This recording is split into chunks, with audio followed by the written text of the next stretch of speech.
Welcome to lecture series 5, Statistics. In the last class, we discussed visual descriptors and how to represent on group frequency distribution in graph.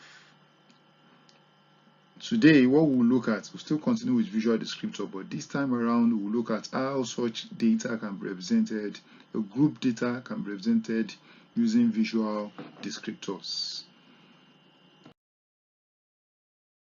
Visual descriptors for group data. For us to represent visual descriptors for group data, there are basically 3 ways we can do that. One, either we represent it with a histogram or with a frequency polygon or a cumulative frequency curve. That's with the histogram part of it. This involves displaying the data by using rectangular bars of various heights to represent frequencies. This involves displaying the data by using rectangular bars of various heights to represent the frequencies. Usually there is no space in between the rectangular bars, and a histogram is used to represent graphical representation of continuous data, interval or ratio scale.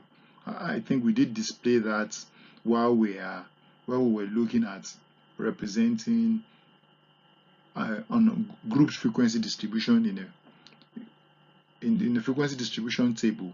When we were using the column we prepared with class boundaries, where we ensure that the upper class limit where it ends in one class is where the lower class limit of the next class starts. That we explained. Again, another unique feature of an histogram is that unlike bar chart that has spaces, a consistent spacing between the bars, in an histogram there are no space in between them. They are drawn where the last one stops is where the next starts, and the bars are of equal size.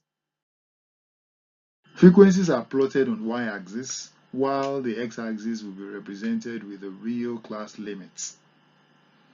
Each rectangular bars are equal width, which touches one another, indicating the continuous and quantitative data. Draw a histogram using one of the group frequency distribution table earlier discussed. We'll use the one we did in class, and the one we did in previous class was this. This was the result we got out of it. So we'll go to the practical section of this class where we see how we can represent this particular information on a bar chart, on an histogram. So that will be the next slide that we'll see. So till then, we'll meet after that.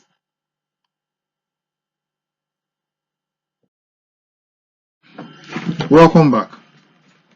After seeing how we can represent a set of group frequency distribution as a visual descriptor using histogram, the next we want to look at is how to draw a frequency polygon. What is a frequency polygon? A frequency polygon is a line graph. To draw a frequency polygon, a midpoint of each of the class interval is derived and represented on the y-axis, while the y-axis represents frequency. So this also we will see